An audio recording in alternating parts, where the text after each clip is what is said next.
നമ്മുടെ നാട്ടിലെ ഈ സൈബർ ഇടങ്ങളിലെ തട്ടിപ്പുകൾ ഇങ്ങനെ കൂടിക്കൊണ്ടിരിക്കുകയാണ്. മുന്നറിയിപ്പുകൾ ഒരുപാടുണ്ടെങ്കിലും ആൾക്കാർക്ക് പൈസ ഇങ്ങനെ നഷ്ടപ്പെട്ടുകൊണ്ടിരിക്കുകയാണ്. കഴിഞ്ഞ 2024 മലയാളിക്ക് നഷ്ടപ്പെട്ടത് 763 കോടി രൂപയാണ് ഈ തട്ടിപ്പുകാർ വഴി, ഫ്രോഡ് വഴി. ചെടികൾക്കിടയിൽ ഒരു തട്ടിപ്പ് വീരനെ കഴിഞ്ഞ ദിവസം സയൻറ്റിസ്റ്റുമാർ പൊക്കിയിട്ടുണ്ട്. അതിൻ്റെ പേര് ഫ്യൂസേറിയം സൈറോഫിലും, ഒരു ടൈപ്പ് കുമിളാണ്.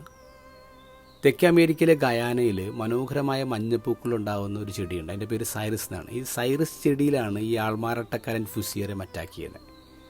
ഇവൻ ചെയ്യുന്ന പരിപാടി, ഈ സൈറസ് ചെടിയുടെ പൂങ്കുലയിൽ കയറിപ്പറ്റും.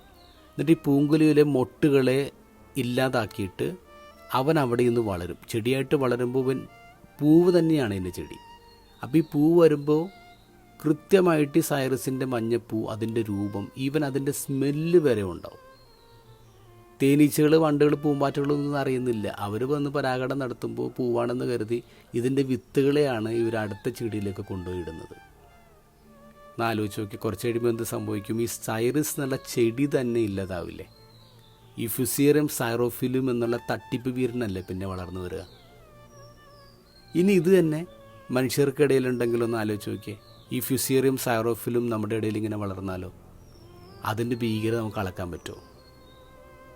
ഇന്നത്തെ ഗോസ്പലിൽ ഈശോ മുന്നറിയിപ്പ് നൽകുകയാണ്, നിങ്ങൾ ഈ ഫരിസേയരെയും നിയമജ്ഞരെയൊക്കെ പേടിക്കണം. കാരണം അവർ അപകടകാരികളാണ്, അവർ ഫ്രോഡാണ്, അവർ പറയുന്നതല്ല ചെയ്യുന്നത്. വേഷം കെട്ടാണ്. നമ്മുടെ സമൂഹത്തിൽ ഏത് മേഖലയിലാണ് ഈ ഫ്യൂസേറിയം സൈറോഫിലും എന്ന ആൾമാറാട്ടക്കാരൻ അറ്റാക്ക് നടത്താത്തത്?